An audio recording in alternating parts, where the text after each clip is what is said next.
that they have in the 70s at sort of a Black Power moment in New York when they're both squatting in this house together. And in the book, in Malamud's view, I think it becomes very clear that everybody's authenticity is predicated on everybody else's. Or if, everybody's authenticity is predicated on everybody else's existence and subjectivity. And I think that, I don't really, all I know of Shapiro is the sentences you're reading me, but I really wonder about his investigations into this whole notion of blackness and authenticity,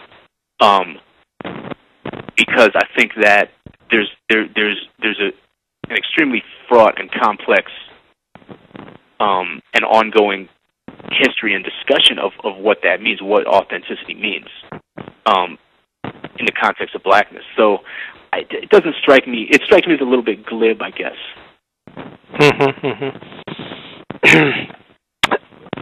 Do you think there's something to?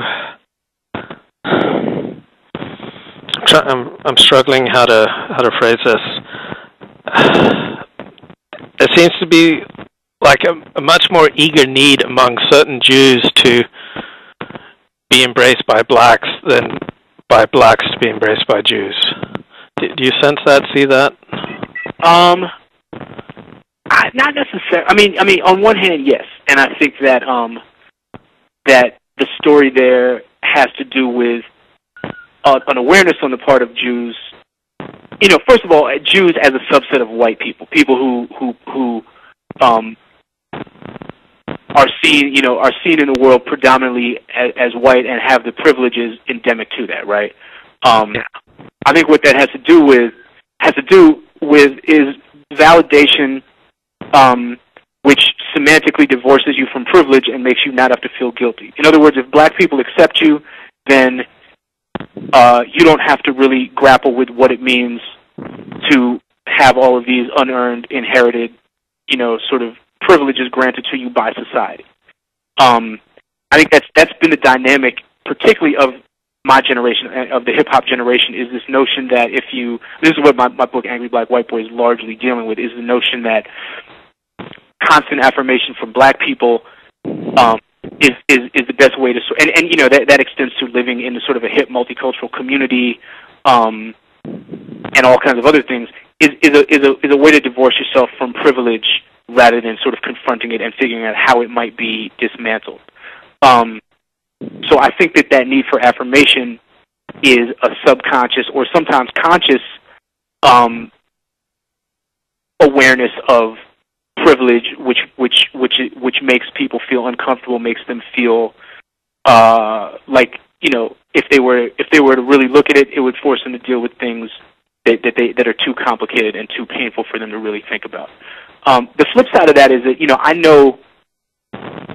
Sort of being the guy that I am and moving in the communities I move in, I can't even tell you how many sort of like black Jewophiles I know.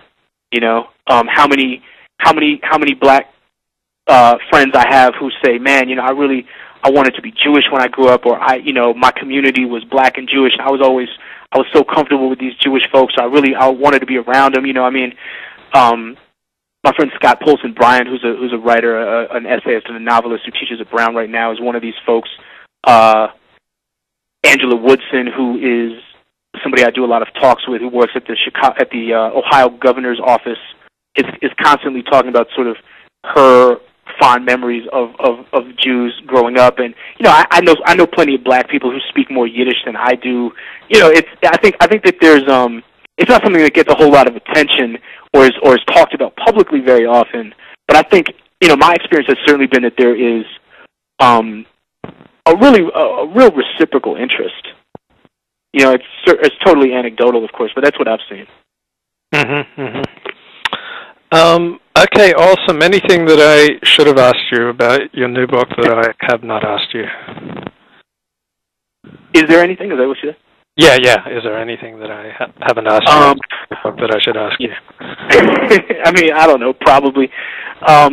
It's always interesting to me because any time that I get talking to somebody ostensibly like about my book, particularly somebody smart and interesting like yourself, we always end up totally far afield, and it never ends up being like, so tell me about chapter 3, or, why do you use semicolons the way you do? It always becomes like a much broader sort of socio-cultural discussion, which I think is great. And in some ways, it's like, that's hopefully, it's like the work of the book is to get some of those conversations going.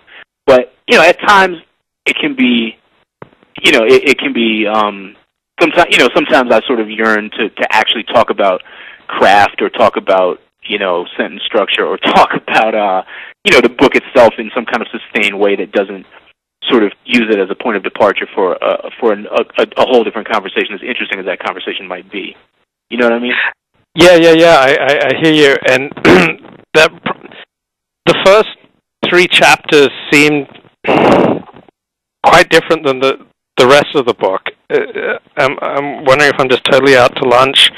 But the first 3 chapters seem like very traditional commercial storytelling. I mean that in a positive sense. And then the rest of the book is much more complicated. Is there anything to that? Complicated in what sense?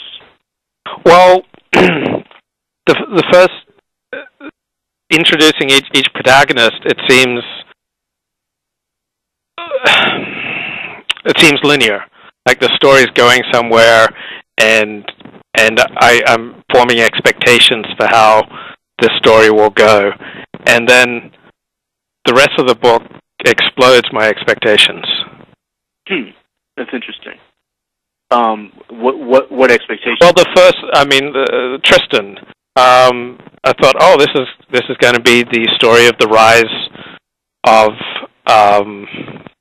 a great Jewish novelist who came out of this background that was not really friendly to writing novels, and this is going to be about the rise of this novelist. Instead, the rest of the book is about his fall and somewhat climb back up, but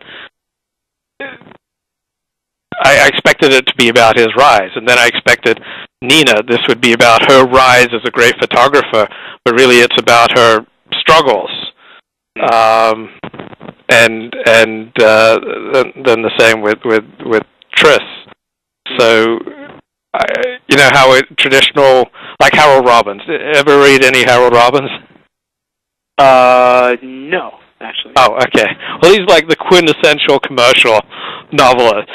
I mean, his story is all about someone who's poor, who works hard, gets a lot of sex and success, and then fails, and then gets more sex and success. Yeah. And so I start the book and okay, this guy's poor and he's in a Jewish ghetto, and he's just starting to explore the outside world and starting to find his range his meter as a novelist. And then boom, when I encounter him again, it's not about his rise, it's about his struggle. Yeah. It's interesting. I mean, I certainly didn't set out to build up, in those first 2 chapters. I definitely didn't set out to create a set of expectations that I was then going to foil. I didn't intend any sort of misdirection. I guess I don't know. To me, I mean, those first 3 chapters are sort of the start points for each of these characters in some way. Moments that set them on a certain path. But I certainly tried to sort of anticipate in terms of character, in terms of gesture, that none of these folks was going to have an easy time of it.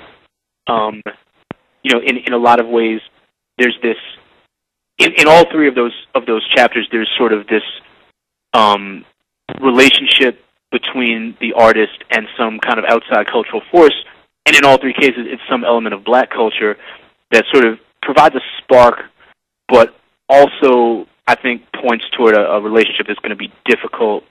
The primary relationships set up in all of those chapters, I hope anyway, are tense even from the beginning. Tristan and Pendergast, Tris and his grandfather,